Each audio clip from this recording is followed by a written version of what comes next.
नमस्कार, मैं मोहम्मद फैसल और आप देख रहे हैं नेशनल दस्तक।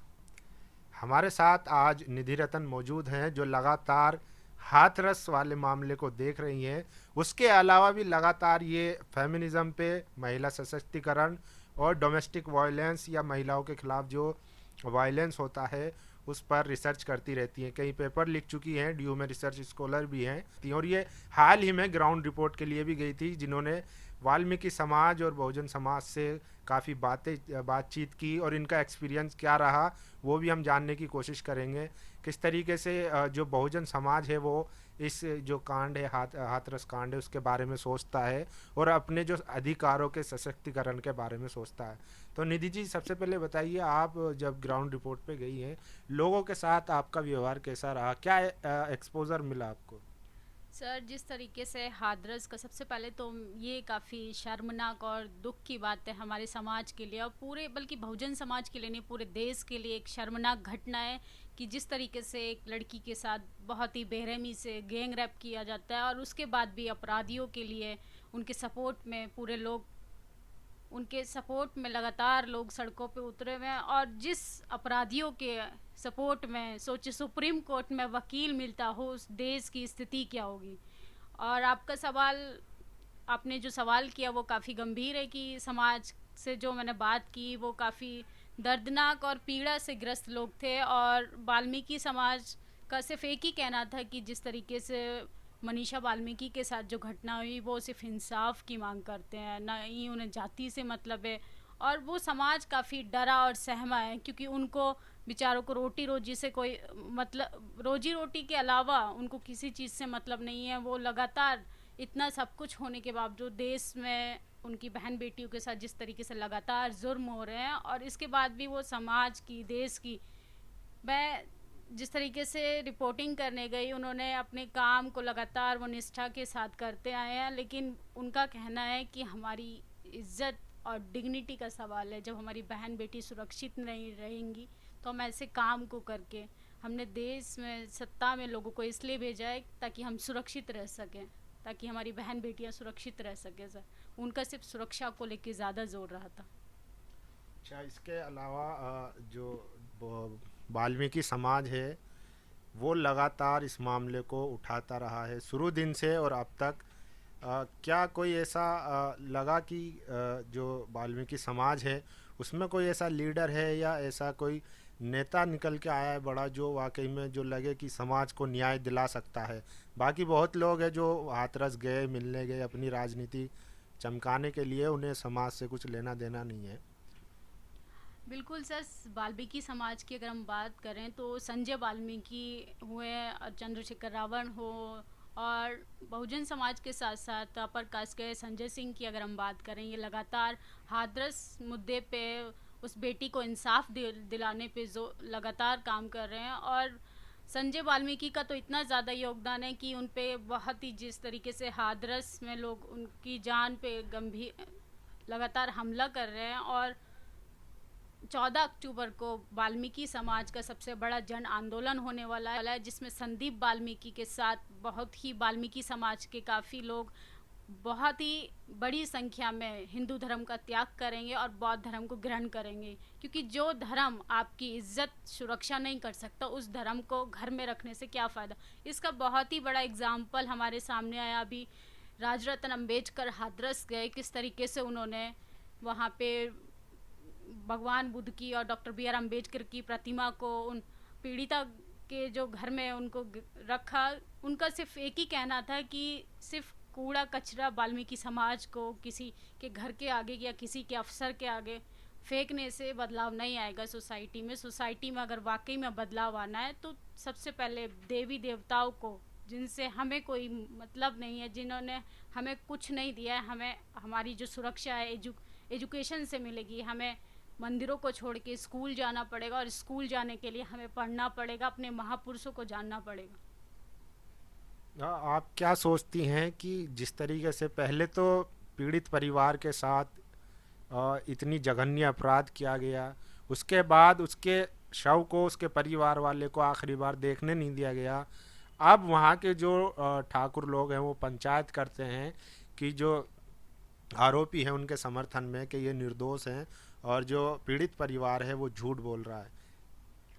सर, जिस तरीके से उस पीड़िता के साथ बहुत ही गैंगरेप हुआ, उसके बाद उसकी बॉडी को बिना मिले परिवार के बिना मिले उसको जला दिया जाता है, ये सिर्फ प्रशासन व्यवस्था की और पूरे ये कहे कि यूपी सरकार एक जिस राम राज्य की हमने कल्पना की थी, वो राम राज्य नहीं बल्कि जंगल राज है, जिसमें एक पीड़िता के साथ रेप तो किया जाता है, उस बॉडी के साथ दोबारा प्रशासन व्यवस्था ने रेप किया है। ये सिर्फ रीढ़ की हड्डी सिर्फ मनीषा वाल्मीकि की नहीं टूटी है, ये रीढ़ की हड्डी पूरे बहुजन समाज के लिए एक झटका है कि ये पूरे बहुजन समाज की रीढ़ की हड्डी को तोड़ा गया है कि किस तरीके से सारे सबूतों को मिटाने के बाद हमारी योगी गवर्नमेंट बोलती है कि सीबीआई जांच की जाएगी, किस आधार पे जांच करेगी, सारे सबूतों का तो उन्होंने खात्मा कर दिया है। और परिवार को आप यकीन नहीं मानेंगे, मैंने वाल्मीकि समाज के लोगों से, आस पड़ोस के वहाँ लोगों से बात की तो किस तरीके से उन पीड़िता परिवार को धमकाया जा रहा है लगातार, और उस पीड़िता परिवार के घर में सिर्फ 5 लोगों को अलाउ है जाना, और 5 लोग भी सिर्फ प्रशासन व्यवस्था पुलिस कर्मियों की निगरानी में लोगों से मिल सकते हैं। क्या उन लोगों के मन में क्या पीड़ा चल रही है वो नहीं बयां कर सकते हैं। और जबकि वहाँ पे सवर्ण समाज की लगातार बैठकें हो रही हैं, जिसके लिए न सिर्फ 144 धारा की कोई इम्पोर्टेंस नहीं है, जैसे कानून व्यवस्था की तो उन्होंने धज्जियाँ उड़ा दी हैं। सिर्फ अगर कानून व्यवस्था अगर बना है तो सिर्फ बहुजन समाज के लिए, सवर्ण समाज के लिए तो आज़ादी है, वो जब चाहें जिसको चाहें। और मुझे लगता है इस समाज में अगर महिलाओं के कपड़े भी खोले जाते हैं ना सर, तो जाति के आधार पर, अगर आप महिला हैं अत्याचारों का सामना करना पड़ेगा, अगर आप बहुजन महिला हैं तो आपको न जाने किन किन दिक्कतों का सामना करना पड़ेगा। अच्छा, आप इतना इस बारे में रिसर्च करती हैं, पढ़ती हैं, लिखती हैं, तो आपने देखा होगा कि कहाँ पे लूप होल्स हैं जो जिससे ये चीज़ें रोकी जा सकती है। इसका कुछ अल्टरनेट या कोई ऐसा समाधान आपके पास निकल के आया कि अगर हम ये करेंगे या सरकार ये करेगी या ऐसे कानून बनेंगे या इस तरीके से समाज में जागरूकता फैलाई जाएगी तो इन चीज़ों पे रोकथाम लग सकती है? देखिए सर, अगर हम व्यवस्था की बात करें ना, तो हमारे जो देश का खूबसूरत संविधान हमें डॉक्टर बी आर अम्बेडकर ने जो बना के दिया है, मुझे लगता है अगर उसके आधार पे सरकार काम करेगी तो हम देश के सर्वोच्च देशों में हमारे नामों में शुमार होगा भारत का। लेकिन हालात और प्रशासन व्यवस्था ने न कानून का व्यवस्था की धज्जियां उड़ा दी, बल्कि किसी भी चीज़ की उनके लिए वैल्यू नहीं करती है, बस यहाँ पे हिंदुत्व राष्ट्र खड़ा करना है।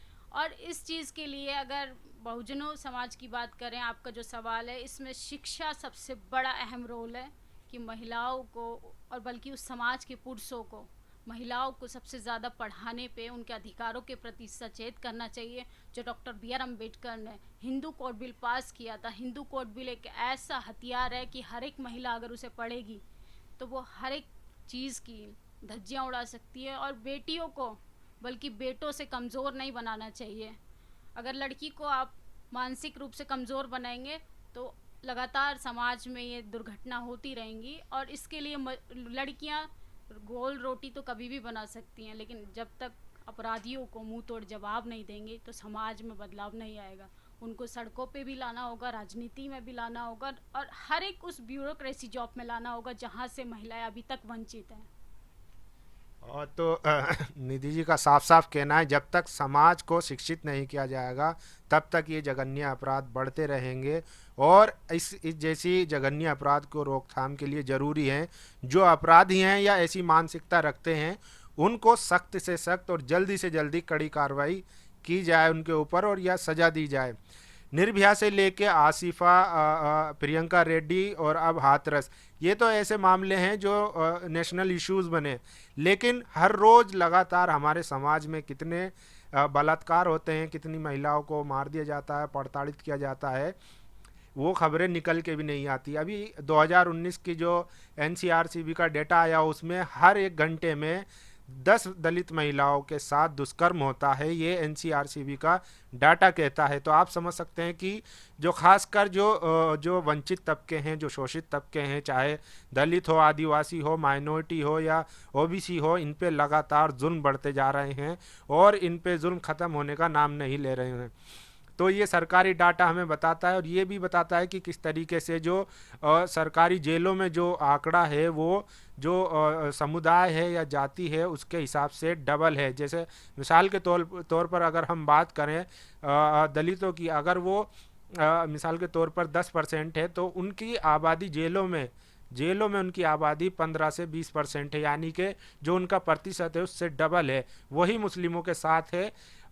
जैसे मिसाल के तौर पर अगर उनकी आबादी 14% है तो 18% वो जेलों में है, और 99% यानी कि 90% उनमें ऐसे हैं जो अंडर ट्रायल है, यानी कि उनके ऊपर कोई आरोप साबित नहीं हुआ है, बस केस चल रहा है और कई साल हो गए उन्हें, 20-20 साल हो गए हैं। तो लगातार इसी तरीके के जो हमारे देश की भावना है वो अब बढ़ती जा रही है, क्योंकि जब से मोदी गवर्नमेंट आई है वो लगातार एक वर्चस्व के साथ अखंड भारत और पता नहीं क्या क्या उन्होंने नारे दिए थे, उसको कहीं ना कहीं साबित करने के लिए, जिसमें मनुवाद को वो मनुवाद से देश को चलाने की मानसिकता रखते हैं। इसमें संविधान का कहीं ना कहीं कोई नाम नहीं है।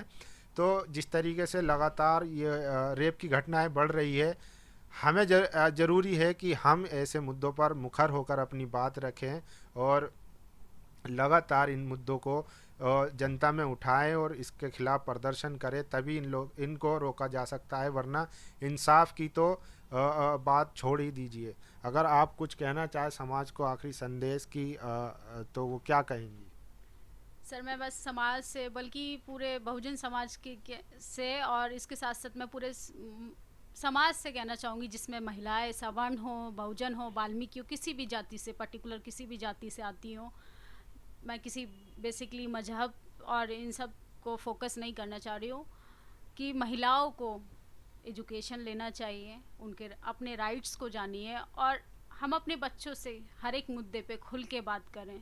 तब तक हम किसी भी चीज़ पे, सेक्स हो चाहे न जाने उनसे रिलेटेड कोई भी इशू हो, अगर हम उन पे खुल के बात नहीं करेंगे तो मुझे लगता है अगर हम खुल के बात नहीं करते, क्राइम वहीं पे सबसे ज़्यादा होते हैं। तो खुल के चर्चा करनी चाहिए। अगर चर्चा आप परिवार में नहीं कर सकते, समाज में करिए, क्योंकि हमारा समाज सिर्फ आंदोलन की बात तो करता है, लेकिन जो वाकई में जो इशू बने हुए हैं, लोगों की लाइफ में क्या प्रॉब्लम चल रही हैं, एक लड़की क्या क्या फेस करती है, उन पे अगर खुल के, और लोगों, हर महिला को आगे आना चाहिए, जो महिलाएं अशिक्षित है, जो इनको नहीं पता कि कैसे चीज़ें फेस करनी चाहिए, उनको कानून व्यवस्था का नहीं पता। अगर कानून व्यवस्था का उस पीड़ित परिवार को पता होता तो सर आज उस केस का कुछ और ही उस केस का कुछ और ही इम्पैक्ट पड़ता जीवन में। लेकिन उसके लिए शिक्षा बहुत ज़रूरी है। अगर शिक्षित परिवार नहीं है तो उसको किस तरीके से डराया जा रहा है, धमकाया जा रहा है कि उस परिवार को सुरक्षा, उनकी जान तक खतरे में आ गई है। तो ये एजुकेशन का कहीं ना कहीं सारी जो चीज़ें हैं वो हमारे एजुकेशन से रिलेट हैं, कि समाज को शिक्षित होना बहुत ज़रूरी है, और महिलाओं को तो खास कर। तब तक बेलन चूल्हा चौके से उठकर वो बाहर नहीं निकलेंगी तो देश में बदलाव नहीं आएगा। एक महिला में पुरुष को पैदा करने की अगर शक्ति है तो वो देश की स्थिति को भी बदल सकती हैं। तो महिलाओं, मेरा पूरा महिला समाज से ये अनुरोध है कि आप लोग अपने इतिहास को जानिए, और आपकी जो क्या शक्ति, आप में क्या, मतलब किस तरीके से अपने आप में जो एक नेचर ने जो गिफ्ट दिया है आपको, उसको आप जानिए और उस चीज़ को हथियार के रूप में यूज़ कीजिए। धन्यवाद। और इस पर आप लोगों की क्या राय है, वो अपनी राय जरूर दीजिए, क्योंकि आपकी राय बहुत अहम है। धन्यवाद।